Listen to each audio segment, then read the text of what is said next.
Good morning mga boss. Flex ko lang sa inyo ito mga available na tapaludo. Yan. Ito yung sample natin pagka finish na. Ito po yung TIG 1.5 natin.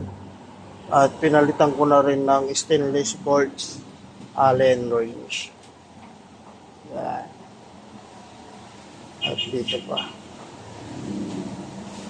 So, dito, bali 8 bolts po yung ginamit natin dyan. At yung butas niya, kung mas maliit na yung gulong nyo sa harapan, hindi na siya tulad ng dati, ay pwede nyo siyang ibaba. Kung stuck pa rin, dito naman sa baba. Adjustable siya.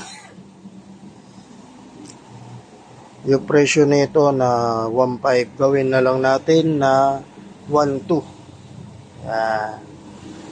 Tungo lang kayo dito sa shop, marami tayong stock ngayon. Screenshot nyo na mga boss.